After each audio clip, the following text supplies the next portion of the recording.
Guys, Ash here coming at you today in Raid Shadow Legends. Welcome to the video. Sending some love, some positive vibes your way, especially if you need them out there today. Guys, how you been? How you been? I haven't checked in with you guys on an individual, even though it's certainly not individual basis in a while here, but I actually came down with Lyme disease. I took my son on a super long nature walk, and I checked him for ticks. I didn't check dad. I didn't check dad myself, but I feel okay. I'm on antibiotics and I feel fine. Anyway, that's what's going on with me. Reading A Scanner Darkly right now. I'm listening to orchestral maneuvers in the dark 80s kind of synth pop vibes. I touch you once, I touch you twice. That's kind of mood I'm in right now. Anyway, guys, let's go ahead and jump into this. Is I think my fourth World's Strongest video. I started way back in the day with Foley. He was my first fully awakened, fully empowered champion on my account. Where are you, Foley? Well, he's not a mythical Ash. That might help. Where are you? I started with Foley a few years ago. We did a Nithwi Blood Twin, and we did Turvold. So I think this might be the fourth, and this is one that I'm most excited about for a couple reasons. Reason number one is she's an OG champion, an original Void in the entire game, and that is Raglin. Reason number two is she just got a big buff. She's very unique, probably arguably one of the most unique revivers in the game, at least in some regards. And then thirdly, we have kind of a sick combo that we're going to play with today as well, utilizing Raglin, and this came directly from Plarium. I'll give a shout right at the top. Who cares? We're going to give a shout out to Ray from the Automation QA team at Plarium. Ray, what's up, man? Thanks for the recommendation of pairing Raglin with Little Miss Annie. You can make a case. I feel like you can make a case. She's the best legendary reviver in the game right now. I think you can also make a case that she's too lacking to be a top tier legendary reviver in the game right now. It depends on what you're looking for in your reviver. She's an enigma for a reviver. Let's talk about her. Her Repent A1 is nasty. It's very good. Triple hitter, fills a turn meter of 3 random allies by 15%. So she has turn meter fill, but it's on her A1. This has pros and it has cons. It has pros because every time she joins in on an ally attack, every time she counterattacks, every time she uses her A1, you get a turn meter boost of 15% on everybody. Now, allies can only have their turn meter filled once per turn by this skill, and it's gonna be your allies. Thus, in the arena, you're filling all 3 allies' turn meter by 15%. That's it every time. It's not random in that sense because it has to be separate allies. So it's a really good turn meter for an A1 ability, and it's a triple hitter, so she definitely has Fire Knight viability as well. Mercy. I'm begging you for mercy. No? Mercy is a 4-turn cooldown, womp womp. Really wish they had buffed this down to a 3-turn cooldown, but still, they did add quite a bit to it. They added an increased accuracy, an increased attack for 2 turns. She already had the cleanse. She already had the heal. It used to be based on her attack. Now it's based on her attack, which is still kind of weird, and her HP, which makes a big difference. The heal is nice and significant here. So Miracle, which has always been the highlight of her kit, got a big, ginormous buff. It makes her so unbelievably unique in this regard. Revives an ally 75% HP, 100% turn meter, and they added this. Also decreases the cooldown of all of their skills by 3 turns. This is on a 2-turn cooldown when booked. Adding that full reset, all their skills, 3 turns, that's pretty freaking insane, given that Miracle is on a 2-turn cooldown. We'll talk about why, and we'll show why in a moment. But Blessed Invocation, this is her new passive, her brand new passive. They added this. She's immune to block active skills and cooldown increasing effects. So this is very interesting. You could have a Fabian, or you could have a Crixia, or anybody, Yumeko for that matter. Star Sage with block active skills on his alternate form. Come in here and control the entire rest of your team. And you can't. She's immune to block, active, and cooldown. But what's even better is the rest of her kit and how it makes this so powerful, right? Because now, you can't have a block active skills, but she can come in and cleanse it away and have all your allies, obviously cleanse from the block active skills. Thus, she's not going to be under it. Or you can have somebody like a Fabian reset the cooldowns of your entire team. One of them can die, and then she can pick them up on a 2-turn cooldown with a full turn meter, 100%, and reset all their skills as well. It's a really nasty combination, and I'll be real with you guys. I was using this thing in terms of that synergy in the arena. I've been using it all over the place. It's come in handy like almost every battle. It's really insane. Aura defense in all battles by 33%. Her base stats, they don't blow me away, honestly. They're good, but not great. Her defense is a little bit lower than I like on a Reviver. I love 11, 12, 1300, but we get a 1068. Her HP is just barely at 20k. It's weird, like the psychological impact of clearing the 20,000. You're like, yeah, it's solid. But honestly, you take away 500, you're looking at 19.7, 19.8. You're like, oh no, she's pretty squishy, pretty squishy. Anyway, she's okay. Her speed is okay. I would have loved to see that speed get bumped up a little bit as well. Put it all together, you're looking at an incredibly powerful champion who does leave a little bit to be desired at the same time. You can't use her as a typical Arbiter-like speed booster from your Reviver in the arena because she has no speed boost on her A2, which would be the move that you'd want to do, meaning you're setting up your team with increased attack and increased accuracy so that they can go and do more damage and land their debuffs, but there's no turn meter boost here, and there's a heal. Usually if she's going to go first, well, you don't need to heal or cleanse in some scenarios, right? So the kit is a little unorthodox, which plays to her benefit and her detriment, just depending on the situation. All right, stop blabbing about her, Ash. Let's get to the world's strongest. Let me show you the build first here. Raglin is a very interesting champion in that she's actually, frankly, quite easy to build. That's the good thing about Raglin, one of the good things about her. Her damage based on attack, we don't care about her damage. Her heal is also based lightly on attack. Let me see the heal multipliers here. So actually, guys, her heal is based still on a 4x attack, so mainly on attack, and then 0.2 on the HP, just so you guys can see those new multipliers. So attack does matter in regards to her heal there. Anyway, so she's easy to build though, because you need really HP and speed. Then you can choose, do you want resist? Do you want, how much defense do you want to add on there as well? But HP and speed are going to be your top two priorities when building Raglin. And then the world is yours, right? I decided to go with a one-piece stone skin and a relentless set. You guys know me. I love Relentless sets on my support champions. I love the Stone Skin and Relentless. I run it with Darsage Galathir in Relentless, and I have not regretted this ever since the day I put him in. I've never taken him out. There's certainly other ways you can build all these champions, but Marichka as well. I put her in Relentless, and I never went back, and I've heard a lot of people in the comments, too, that have utilized this, not just on these champions, but a lot of, like a Pythion, for example, right? Just Revivers who have another good ability in the arena. Stone Skin Relentless, having those extra turns, it's won me so many matches with these champions. Of course, there's so many builds you can explore with this champion. You could put her in protection, especially if you're using her a lot in PvE. You could put her in Stone Skin 6-piece as well. You could put her in a Feral in a Stone Skin if you want to for the block debuffs. Just keep in mind, if you do that though, you're not going to benefit from the accuracy that the Feral set brings, but you will have that block debuff.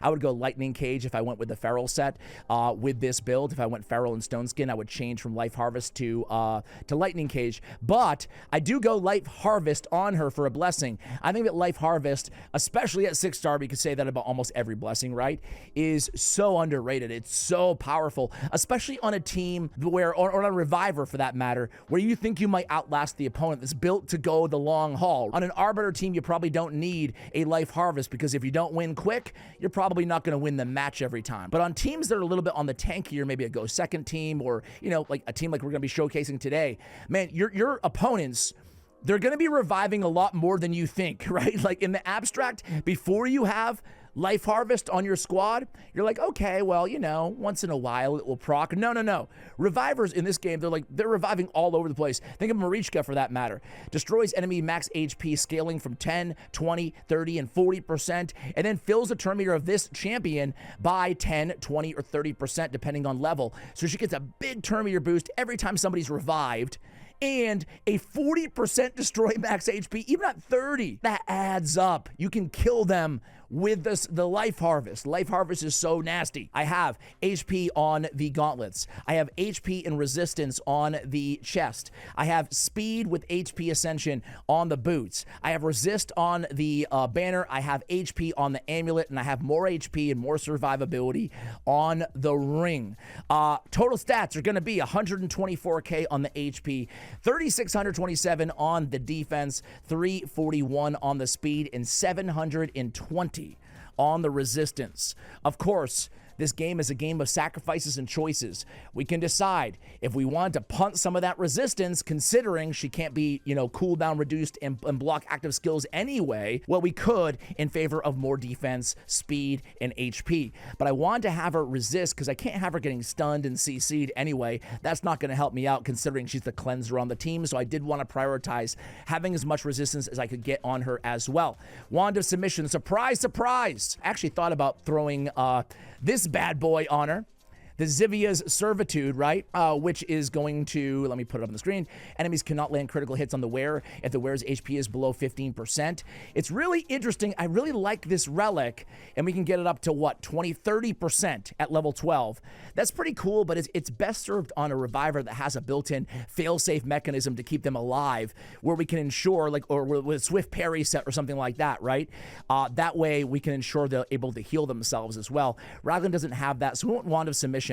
Listen, she has a lot of resistance, but it's still really nice to throw. She's not going to resist like Armand's is out there. They're going to have more than 750 or whatever accuracy, at least where I am in the arena. So we went Wand of Submission. Throw them back at her, easy peasy. Life Harvest, as I said, on the Blessing, on the Masteries, we went down, we picked up Unshakable for more resistance, and of course we picked up the Healing Masteries, a little bit more HP as well as Spirit Haste. We could certainly go with Timely Intervention if you wanted to forego Unshakable to get back to that 2-turn revive even faster, but I'm totally happy with this build. Really dig it. Really dig this champion, especially in the Relentless on Raglin, guys. It's going to get us back to this Mercy more often, considering it's a 4-turn cooldown, and it can get us right back to a clean cooldown on Miracle as well. Let's just jump into just a little appetizer for you guys. I'm going to run a little Fire Knight team here. Let's do Fire Knight 6 hard. I have this team I'll put together here. I want to start showcasing LMA and Raglin right away. It's not just LMA though. The reason, by the way, they're an intriguing pair is because when LMA is revived, she attacks the enemy that killed this champion with her default skill, okay? Also fills his turn as turn meter and yada, yada, yada. So she dies. She comes back. She attacks who killed her. She dies again.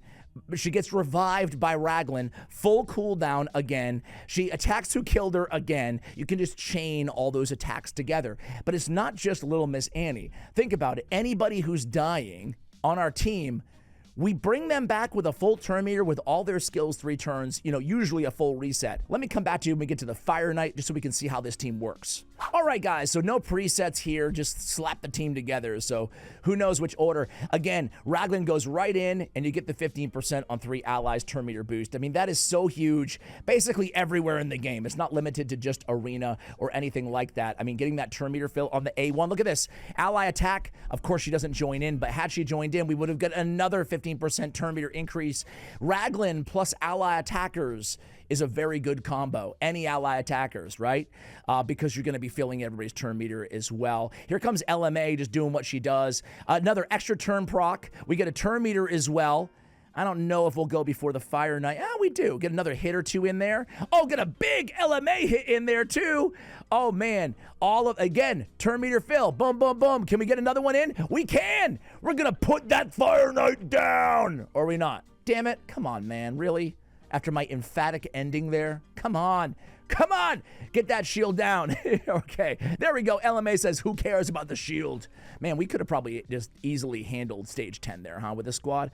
My bad. My bad. I aimed a little low. Either way, Dirty Diana with 2.3 million damage, LMA with 2.1 million damage, and Raglin with a hell of a lot of healing and everything else that she brings to the table. I don't think she didn't have to revive there, but had she, it would have been nice too. If Diana died, we can revive her and boom, immediately she has a full turn meter and immediately her ally attack is off cooldown again.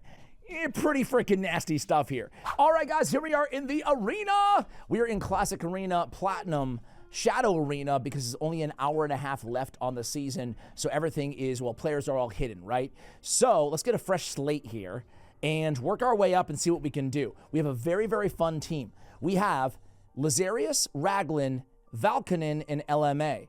So we have Lazarius is going to be a kind of fail-safe reviver, but he's going to be our turn meter booster on our team, so he's going to be our fast champion. And then we're going to have Raglin. Now, if there's Stone Skin on all enemies, she can just open up as an additional turn meter booster with her A1 ability.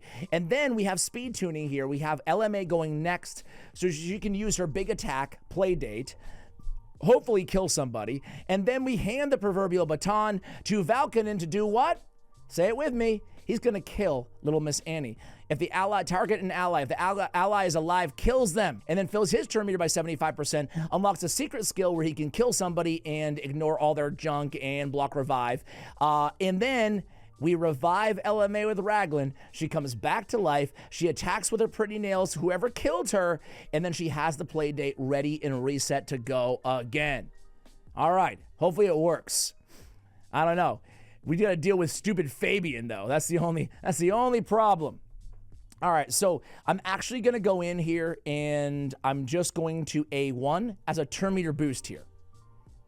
Wait, he cut in line somehow. That wasn't supposed to happen, damn it. I don't really know if I want to kill her just yet, honestly.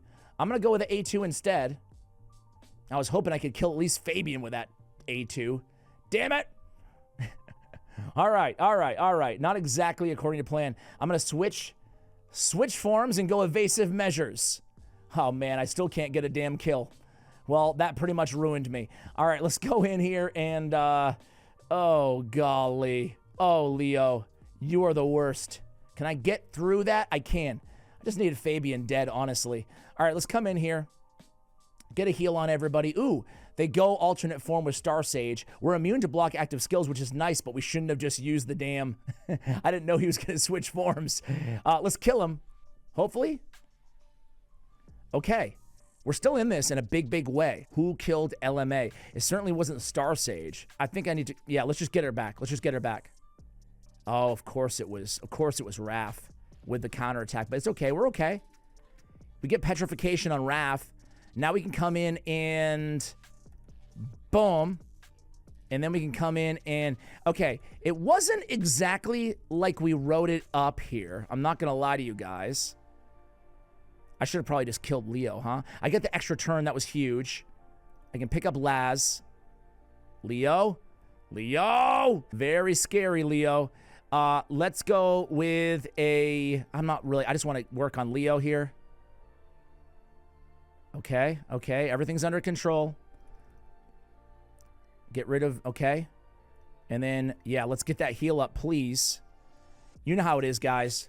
Leo could end you in 2 seconds. Gonna go back. Turn me your boost, everybody. Can we pretty nails our way through Stone Skin? I doubt it, but let's try. Okay. Let's kill LMA. Let's try to remove. We do. And there it is. Man, I tell you what, guys. I have nightmares about Leonardo. We bring her back. And I have nightmares about Leonardo wiping my team out. There we go. Play date, and it's done. Oh, all right. That felt a little bit more arduous, a little bit more difficult than it needed to be. And we didn't even pull off the granddaddy combo there, did we? But that was tough. That was tough. I can't go against Hegemon because I don't have Stone Skin protecting my team. So let's go. Can I go against Nell? I think I would need to switch teams. We would need to go. Let's switch teams to the old school, even though we got to be careful of Rhodos at all times here. This is going to be a battle of heavyweights here, right? A battle of heavyweights. They go first. They buff up. Golly, a lot of buffs. We're going to open up with the some A1s because we're really going to need those heals. We're really going to need those heals and everything else. So we just want turn meter boost here. Poison goes down. We get the block damage. Everything's fine so far. The number one threat of their team, and it's not even close, is this guy right here, Rhodos the Lost Groom. He takes out my Raglin, things start to go downhill. So we want to make sure that we're always, emphasizing and prioritizing keeping Raglin healthy and alive.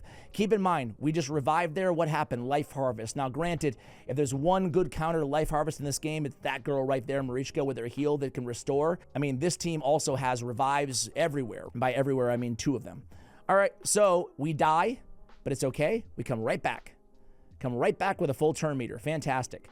Their Marichka is now dead for a second time. So is their Siffy, and that's basically, well, you know what? It's not a lock. Rhodos could still wipe the table. I've had Rhodos kill me way too many times to ever, ever, ever be confident that the battle is over. Let's get a double hit on Rhodos. Give him his turn. Nell's now a sheep. Even with Nell is so strong that even with a block damage from a Marichka it's still not a guarantee. It's far from it that you'll get the dub, you know? But I have to say, this team performed really well against a really formidable team, right? Again, we can just keep reviving, and yeah, this one's over. Let's look for another match. Let's do kind of a hybrid of the two teams that we've run so far.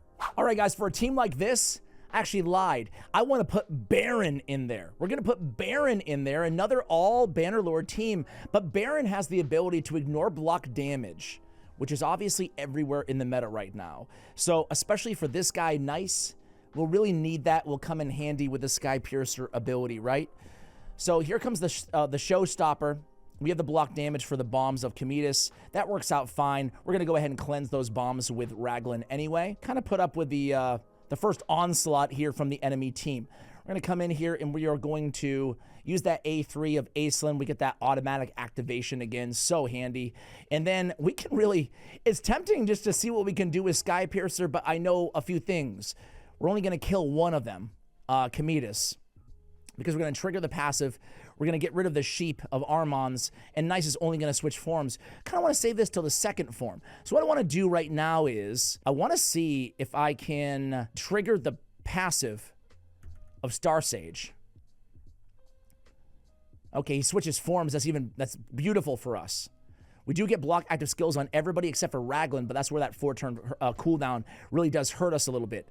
Let's go in there, get that turn meter fill. And, okay, had to put up with some bombage there. So we'll get a stun, a.k.a. no stun. I'm not loving this right now. Let's go ahead and pick up Baron. I guess I should have just assumed that Baron would die and gone with Sky Piercer anyway earlier. No. We kill... Damn it, we kill, oh, I should have went with the A1. Should have went with the A1. I'm really worried right now about Nice. Okay. Go ahead and bomb me. It's okay. Kinda, sorta. All right. Let's get Marichka back up here. I really should have went with that A1. I actually lucked out there big time picking up Marichka before, before we wiped. All right, burn your good abilities. Go ahead. Perfect, perfect. That worked out well. Okay, let's get a heal on everybody. Let's get an ally protection, a shield on everybody. We've got a bomb on Raglin. That's totally fine. We don't actually really mind if Baron dies here. It's not the end of the world, at least. We're totally cool. Gonna pick up Marichka. Woo! Okay. Stabilizing. Get a big heal down. The beautiful thing is we're only one turn away from the revive again. We shoot that back at Armons. One turn away from the revive. Let's get some turn meter fill. Have to be careful of the block revive on... Woo! Okay, that worked out very well. Do I want to go for Baron? I think I do. Let's just go for Baron. And we get the extra turn. We're going to get a Mercy. We're going to get heal. And the most important thing, the increased attack. This will get a kill, and switch forms. Let's do it. Boom. All right. Now it's us versus Nice. He goes in with a nuke first, and he turns into a sheep. Fantastic. Game over. Thank you very much. See you tomorrow. Woo! Dude, this is actually a lot of fun. I'm not going to lie. And we screwed things up earlier. The reason I said we should have used the A1 is, and look at that, he gets revived, instantly activates the A3. Beautiful, right? To get into protection, otherwise he would have died and he would have revived somebody. But I should have A1 Starsage way back when he had a little bit of health because he has that surplus damage. I could have gotten maybe a couple other kills in addition. Let's see if we can get, oh yeah, this might do it right here. Nope, not even close. Holy smokes. All right, turn meter fill. Oh, he's going to go with the stupid block damage. All right, here we go, guys. It's not over until the big Nice sings or dies or whatever. All right, let's, I mean, there's nothing we can do here. I can get the guaranteed block decreased defense. Sure. The most important thing, though, is we keep him alive. We get the extra turn. Another relentless proc. Unbelievable. We get the big heal down. Thus, we don't have to worry about death here and revives from Nice. All right. Big nuke always scares me. All right, how are we doing right now on... We have a stupid provoke, and he's going to get a turn before my cleansers have their cleanse available. Okay. I'm really worried here. We're going to lose Baron. Thus, we're going to get a revive. Oh, it's not over yet. I thought it was over. Actually, We want to lose Baron Ash, you dummy. We want to lose him. We want to lose him. All right, Baron, end this, buddy. Sky Piercer again. Bah! Dude, how can we not kill? Nice is so freaking strong. We can't even kill him with the Sky Piercer. Like, are you serious, dude? Are you serious? I mean, we're still going to get him on this next move, but holy mackerel. This guy is a monster. Damage increasing according to the number of buffs on this champion. Let's end him. Boom! There we go. Oh, my word, guys. I'm actually going to go ahead for the next hour. I'm going to grind Arena. See if I can finish top whatever the heck. We'll see how I can do. I'll let you know in the pinned comment where I finish in this season of Arena. Either way, guys, what do you think of Raglin? I mean, you saw all the synergy there. We played, what, 3 or 4 arena battles, so not a ton of them, but you saw the synergy that she has. Really fun freaking champion. Let me know what you think, guys. Really, really cool. I can't call her the best reviver in the game. No AoE on the revive.